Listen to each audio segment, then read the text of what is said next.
Hola, estamos celebrando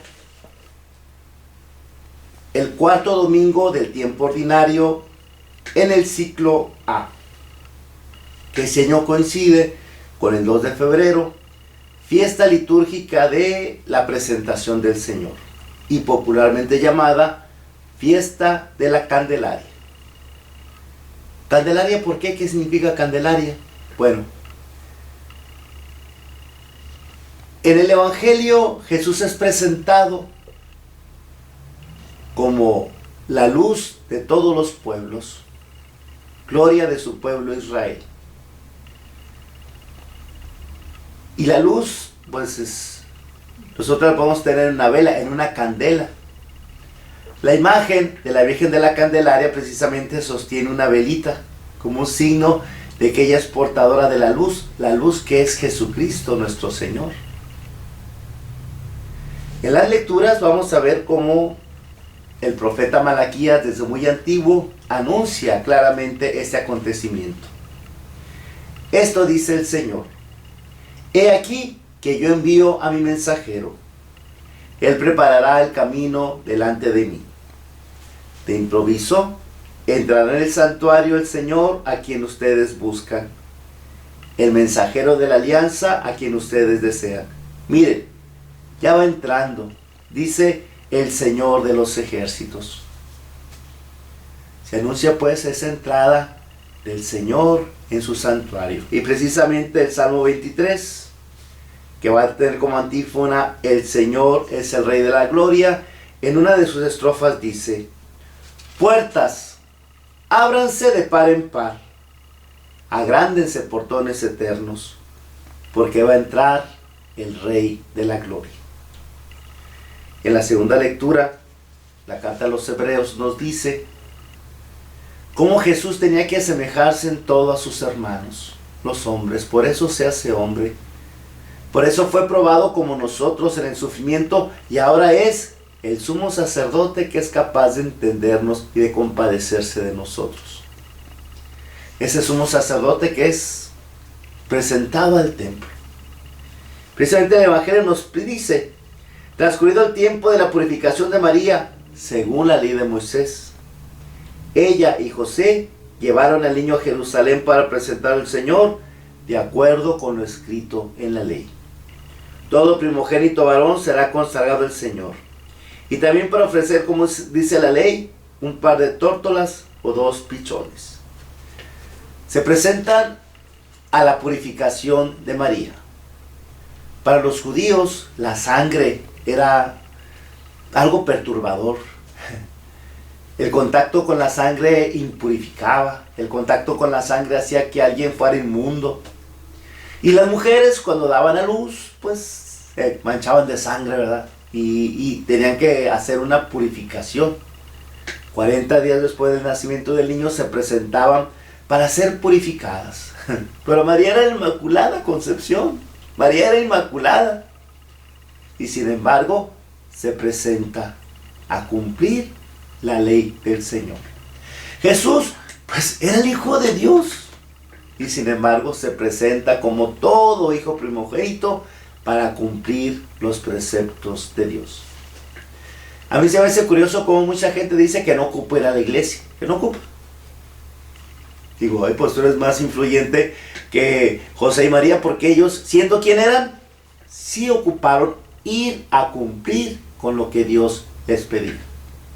Qué importante saber, pues, cumplir con lo que Dios nos pide. Se presentan 2 personajes: Simeón, un anciano al que el Espíritu Santo le había prometido que no moriría sin ver al Mesías del Señor. Y Ana, una viuda profetisa que también se pasaba la vida dedicada a las cosas de Dios. Cuando entran José y María en medio de una multitud, porque en el templo había una multitud siempre, en medio de esa multitud, el Espíritu Santo lleva a Simeón al encuentro de Jesús. Se lo pide a su madre y lo contempla. Y aquel hombre dice, lleno de emoción: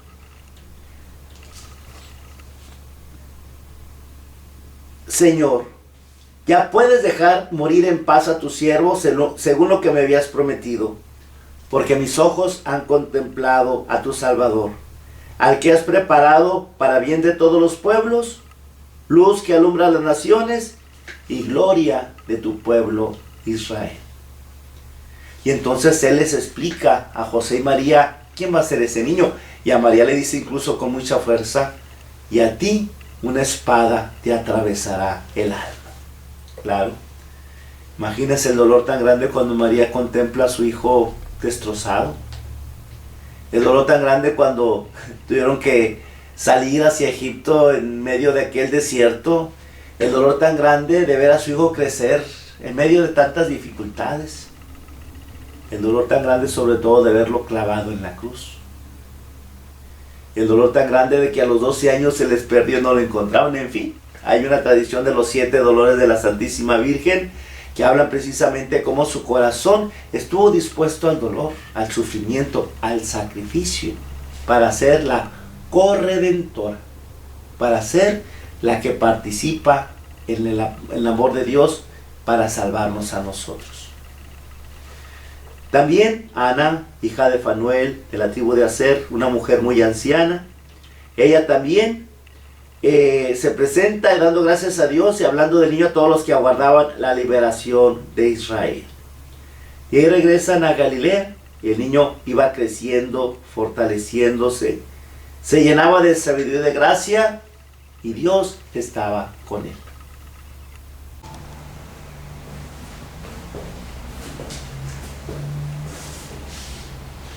Podemos en este día reflexionar en el valor tan grande que tiene la obediencia a los mandamientos de Dios. El valor que tiene la humildad ante la grandeza de Dios. Muchos dicen ser católicos a su modo, y muchos dicen no tener necesidad de acercarse a la iglesia ni de ir a misa, y que ellos pueden, Dios está en todas partes y por lo tanto yo no ocupo ir a la iglesia, dicen. Muchos dicen yo voy a misa cuando a mí me nace, cuando yo lo siento. Lo malo es que les nace muy poquito.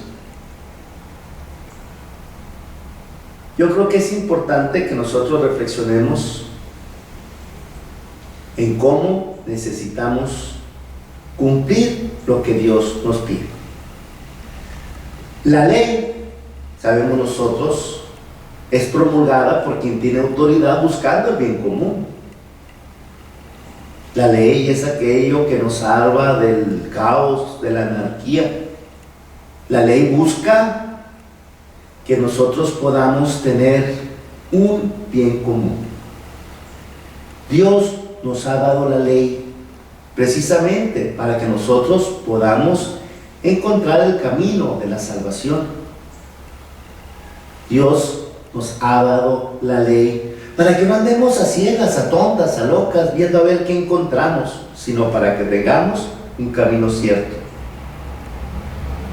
Y cumplir la ley, cumplir con lo que Dios nos pide, es manifestarle una confianza a Él, que es el legislador.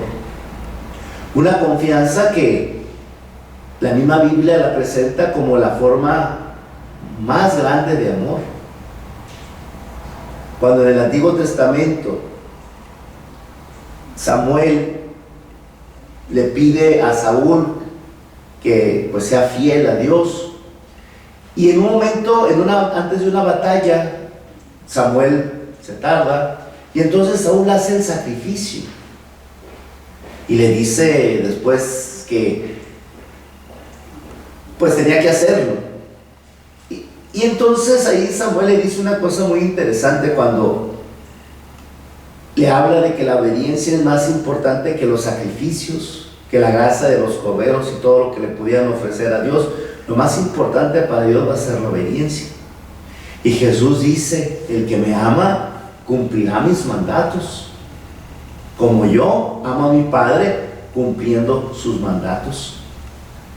Jesús nos presentará el valor de la obediencia como un gesto muy grande de amor. El que me ama cumplirá mi palabra. No vas a decir Señor, Señor, sino hay que cumplir la voluntad del Padre para poder entrar al reino de los cielos.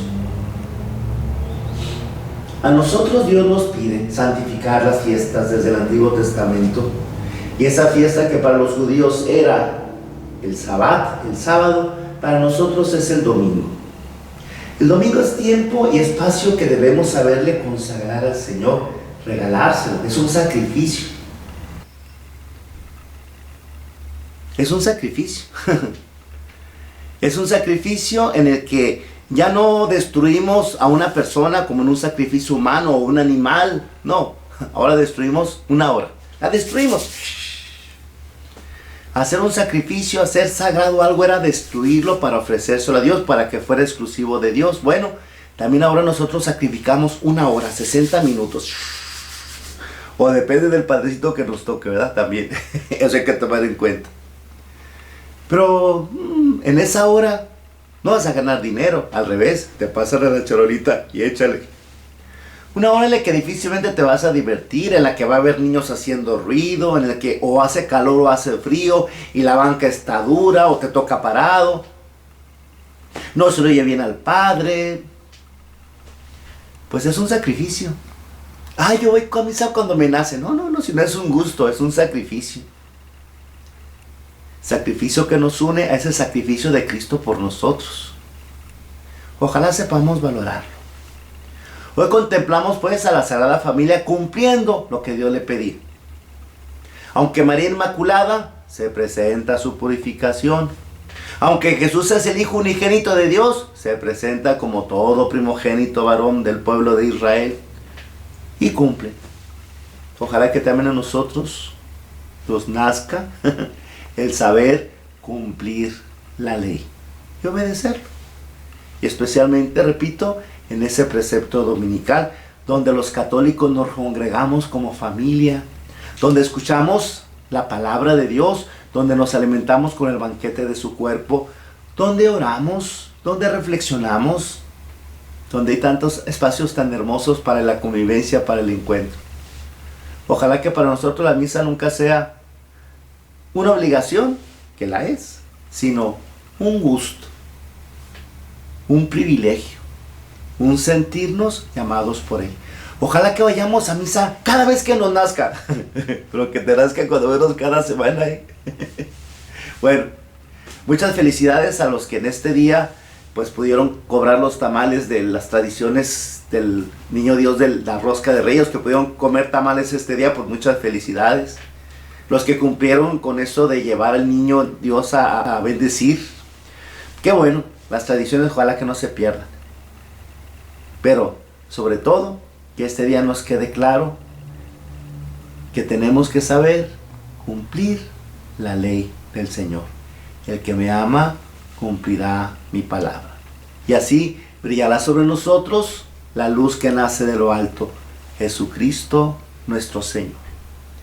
Tengan una bonita semana desde el Valle de San Quintín, Baja California, México. Un servidor y amigo, Fray Fernando Rodríguez, los saluda. Buenos días.